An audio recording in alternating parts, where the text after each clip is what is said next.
کم صورتی اور وسائل کی کمیابی نے اسے مزاجن تلخ اور حساس بنا دیا تھا۔ کوئی دن ایسا نہ ہوتا تھا جب اس کی اپنی ماں نذیرہ سے منہ ماری نہ ہو۔ اسے اپنی عمر، اپنی زندگی اور اپنے شباب کے مٹنے کا بہت غم تھا، اور پھر جب سے وہ سلطانہ بی بی کے ہاں ملازم ہوئی تھی اس کا یہ غم سوا ہو گیا تھا۔ اس کی ذمہ داری بھی بہت سخت تھی۔ صبح 9 بجے وہ آفس کے وقت کے مطابق اپنے کام پہ چل دیتی، چھٹی کی کوئی گنجائش نہ تھی۔ صبح سے شام تک وہ سلطانہ بی بی کے گھر چاکری کرتی تھی، اور جب مہینے کے آخر میں 1000 کا نوٹ اس کے ہاتھ میں آتا تو وہ کوئی خوشی محسوس نہ کرتی۔ وہ ان روپوں کو خرچ کرنے کی مجاز نہ تھی، ان کا لمس صرف 20-25 منٹ تک اسے محسوس کرنا تھا۔ جیسے ہی گھر پہنچتی اس کی ماں نذیرہ وہ نوٹ لے کر اسے اپنے قبضے میں کر لیتی۔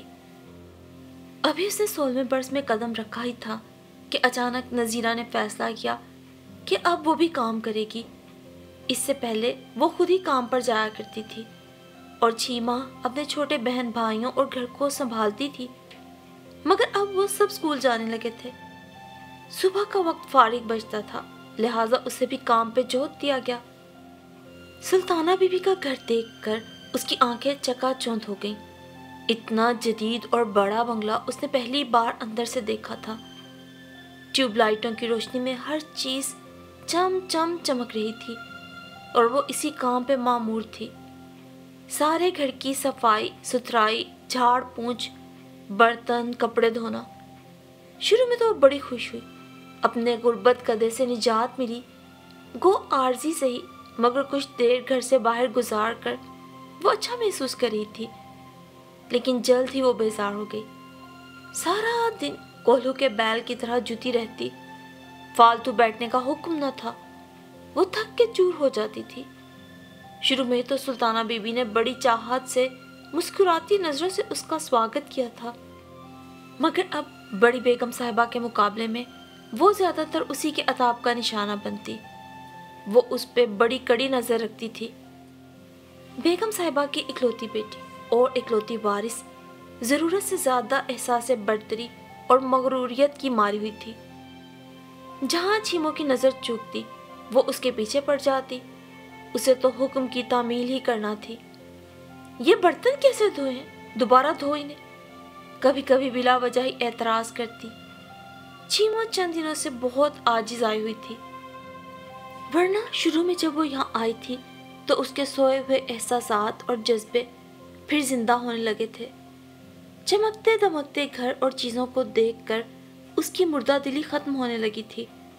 اسے بیگم صاحبہ کے نرم ملائم کپڑے دھوتے، استری کرتے ہوئے بہت مزہ آتا تھا۔ سلطانہ بی بی کا بیڈ روم صاف کرتے ہوئے وہ بیڈ کی چادر کو کئی بار ہاتھ پھیر کر صاف کرتی اور چادر کی ملائمت کو اپنے ہاتھوں میں جذب کرنے کی کوشش کرتی۔ ڈرائنگ روم کے صوفوں کو بڑی جان لگا کے دھندہی سے صاف کرتی اور قالین، مخملی قالین دبا دبا کے انہیں صاف کرتے ان کے دبیز پن کو محسوس کرتی تھی۔ موقع دیکھ کے بیٹھ بھی جاتی تھی۔ ڈرائنگ روم کی صفائی میں وہ بہت دیر کرتی تھی، کیونکہ اس دبیز اور نرم قالین کی نرماہٹ میں اس کے سوکھے پاؤں دھنسے چلے جاتے تھے۔ بس کرو چھیمو، کب تک رگڑائی کرو گی؟ بہت صفائی ہوگی، اب کچن میں جا کر کھانا کھا لو۔ بیگم صاحبہ آواز لگاتی اور ناچار اسے لطف کے یہ لمحات ختم کرنا پڑتے۔ اس کے تو عیش ہو گئے تھے۔ یہاں پر سلطانہ بی بی کے چند نامنظور جوڑے اسے مل چکے تھے، کیونکہ اس گھر میں آنے کے بعد اس کے لیے سب سے پہلا حکم یہی تھا کہ صفائی چاہیے، کام میں بھی اور اس کی ذات میں بھی۔ خود تمہیں بھی صاف ستھرا رہنا ہوگا، سلطانہ بی بی نے نخوت سے ناک سکیڑ کے کہا تھا۔ اس کی نوازش سے چھیمو اچھے کپڑوں میں ملبوس ہو گئی تھی۔ نئے قیمتی کپڑوں نے اس کے اندر نئی امنگیں بیدار کی اور زندگی میں پہلی بار اس نے آئینہ دیکھا۔ آئینہ دیکھ کر خود کو سوچنا اور کھوجنا شروع کر دیا۔ یہاں اسے مایوسی ہوئی۔ جس طرح آئینہ پرانا، بدوضع اور کناروں سے ٹوٹا ہوا تھا، اسی طرح اس کا شباب بھی بہت دھندلا، مٹیالہ، مدکوک اور بدصورت تھا۔ غربت، کم خوراکی نے اسے کملا دیا تھا۔ برداشت سے بڑھ کر سختیوں نے اس کے چہرے پہ سختی پیدا کر دی تھی۔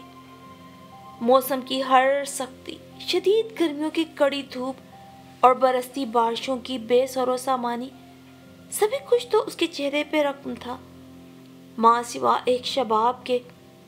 لیکن اس کی امید ختم نہ ہوئی۔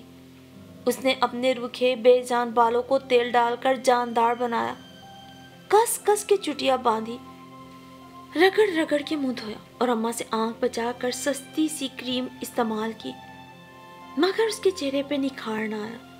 بے کشش آنکھوں میں کاجل ڈالا تو وہ آئینہ دیکھ کے خود بھی ڈر گئی۔ سیاہ رنگ پر کالی گھور سی آنکھیں عجیب ہی لگ رہی تھیں۔ اس سے تو وہ چھوٹی چھوٹی چمکیلی آنکھیں ہی اچھی تھیں۔ اس نے رگڑ رگڑ کر آنکھوں سے کاجل صاف کر ڈالا۔ اری، یہ چہرے پہ کیا ہوا ہے؟ اور کالک مل لی ہے کیا؟ نذیرہ نے اس کی کارروائیوں سے بے خبر اسے ٹوک دیا۔ وہ بیٹھی اور بھی چور سی ہو گئی۔ کہیں اگر نذیرہ کو بھنک بھی پڑ جاتی تو اس کے لتے لے لیتی، مگر بچت ہو گئی اور اس نے خاموشی سے کاجل کی ڈبیا کو کوڑے میں ڈال دیا۔ پھر اسے صبر آ گیا تھا کہ وہ اچھی نہیں لگ سکتی۔ ہاں، کچھ بھی کر لے، کچھ بھی پہن لے، چہرے پہ کچھ بھی مل لے، البتہ سلطانہ بی بی کے دیے ہوئے کپڑوں اور جوتوں کو پہن کر وہ خوش ہو سکتی تھی۔ شروع میں تو اس کا دل یہاں لگ گیا تھا، کیونکہ گھر بے شک بڑا تھا مگر افراد کم تھے، لوگوں کا آنا جانا نہ تھا۔ کبھی کبھار سلطانہ بی بی کی سہیلیاں آ کر خوب ادھم مچاتی، یا بیگم صاحبہ کے ملنے جلنے والے آتے تھے، اور صاحب تو شام کو ہی آتے تھے، مگر پھر بھی احتیاط کے تقاضے کے طور پر وہ اپنی بڑی سی چادر میں لپٹی رہتی تھی۔ اس کی ماں نے نوکری پر بھیجتے وقت اسے یہی تنبیہ کی تھی کہ دیکھ، چادر کا دھیان تو خود رکھنا، چادر مت اتارنا ورنہ کھو جائے گی۔ کہنے کو نذیرہ جاہل تھی، مگر بات بڑی پتے کی۔ چھیمو سمجھی یا نہ سمجھی، مگر بات کو گرہ میں باندھ لیا۔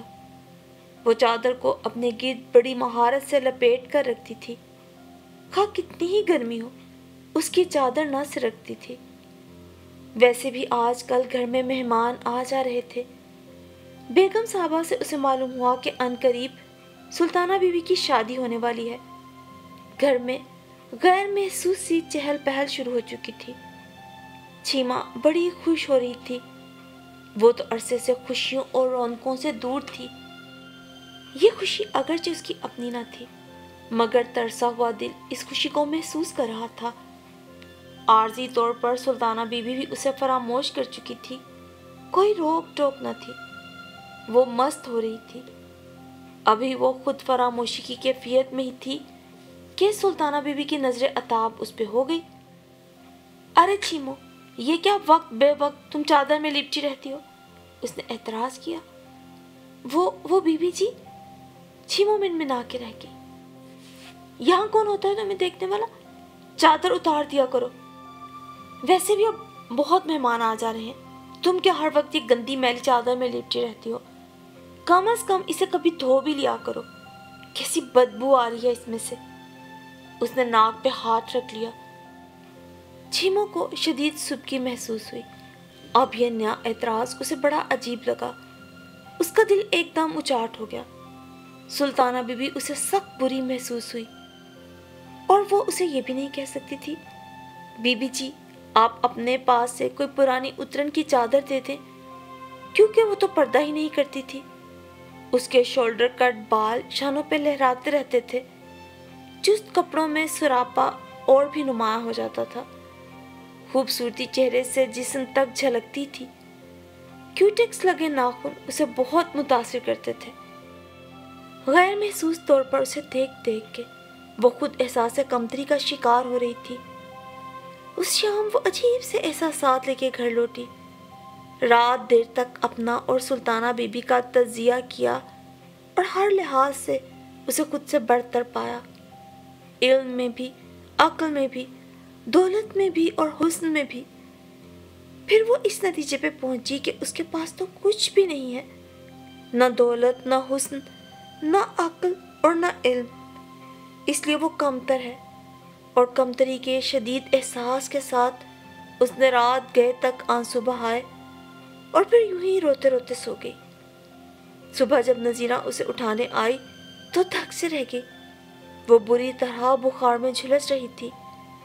ناتوانی کے باعث اس سے آنکھیں بھی نہیں کھل رہی تھیں۔ کام پر جانے کا تو سوال ہی نہ تھا۔ نذیرہ اسے ڈاکٹر کے ہاں لے گئی اور سلطانہ بی بی کے ہاں سے بھی چھٹی کا کہلوا دیا، لیکن چھیمو صحیح ہونے کے موڈ میں نہ تھی۔ اس کے احساسات اور امنگیں جو ذرا سی جاگی تھیں، اس رات اس نے انہیں تھپک تھپک کے سلایا تھا، اب ان احساسات پہ برف جم گئی تھی۔ اس کے سارے جسم میں برف اتری ہوئی تھی، جس کی ٹھنڈک سے اس کا بدن جل رہا تھا۔ نقاہت اور کمزوری کے باعث وہ ہفتہ بھر اس بیماری میں جکڑی رہی۔ نذیرہ اس فکر میں تھی کہ وہ جلدی سے صحیح ہو تو کام پہ جائے۔ ارے اتنے دن ہو گئے، کہیں کام نہ چھوٹ جائے، اس کے سر پہ یہی فکر سوار تھی۔ لیکن چھیمو اب وہاں کام پہ نہ جانا چاہتی تھی۔ جب تندرست ہوئی تو نذیرہ کے زور دینے پر جانے کے لیے تیار ہو گئی۔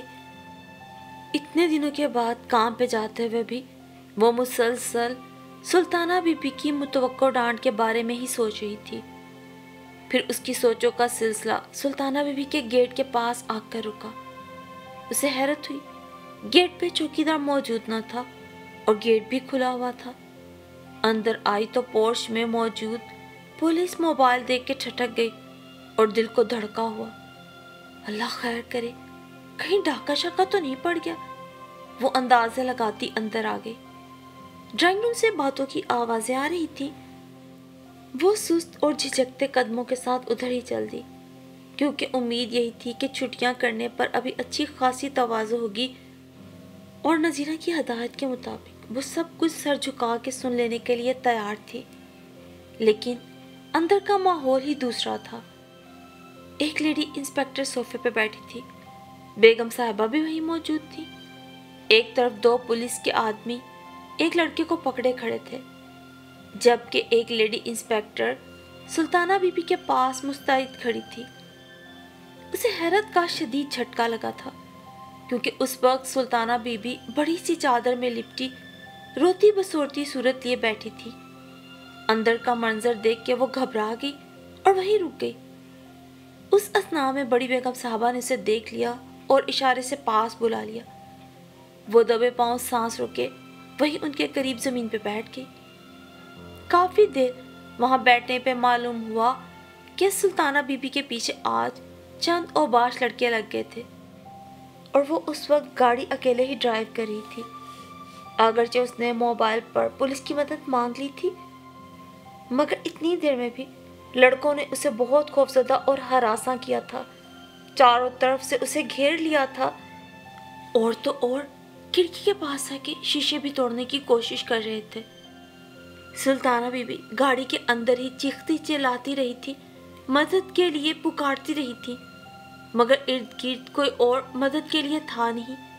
اتنی دیر میں انہوں نے سلطانہ بی بی کو خوب خوف زدہ کر دیا تھا۔